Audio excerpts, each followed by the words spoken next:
Jeff Gough, video curator. Okay, and what are we looking at here? Just some various formats that we have here in the collection, starting with 2-inch quad. So this is kind of what ruled broadcasting, television broadcasting, for close to 3 decades. Until 1-inch came along, which was much cheaper and easier to use. The machines could fast forward, stall, rewind. Onto U-matic, which became even more cheaper. Okay. And what time frame are we talking 1971. about here? Okay. Until, there's still some countries that use it now.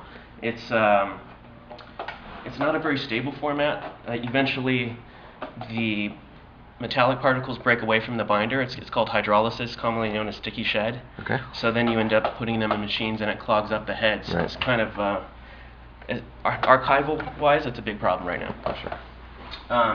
Betacam Sp was another format that came after this, a little more stable. This is 86. 86 on. And they had, they called them portable, but it was really like giant suitcases with straps, that people are lugging around. D1 is one of the first digital formats. Which one is that? Oh, this right here, 86 on. So where would this be used? This is kind of what a lot of companies, the DVDs that are in the market now, were mastered off D1s. Okay. It's a component format, so the signals are all separated. When they went to D2, it's composite, so the signal is a little smaller and easier to use. The machines could also fast forward, rewind, everything. Onto Digibeta, which is kind of the last hold of the standard definition formats, still used today by many people that haven't gone high def. Like that would be theaters or?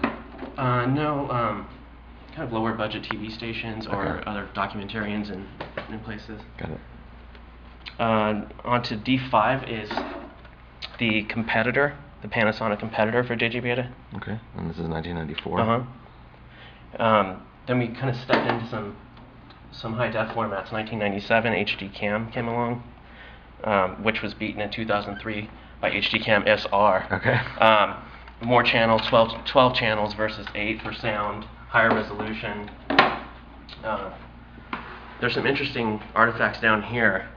This is a capacitance electronic disc. It came out in 1981. Came out really late because they worked on it for 17 years. So by the time they finished it, Laserdisc, first known as Disco Vision, was out, and it never had a chance. As you can see, you put it in a player just like a cassette deck, and the machine pulls it out. It's read by a stylus versus a laser with Laserdisc. So were there machines made to read them? Yes, we have a couple here.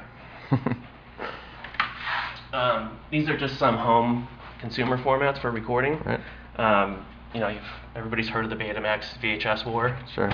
Betamax is actually a little better. Right. Used longer in Japan than the United States. It had a really long life in Japan, actually.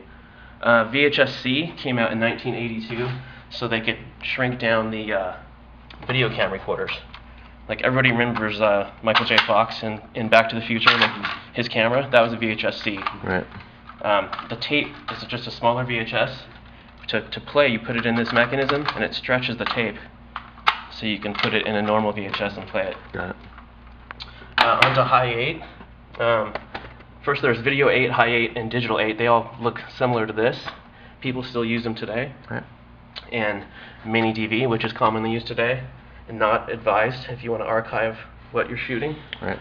Because the tape's so small, it's really not robust for archival purposes. You can drop them and it'll create, digital. So artifacts. what's beyond the Mini DV right now? Well, then they went on to the mini disc. I didn't bring out any disc. They're not exciting,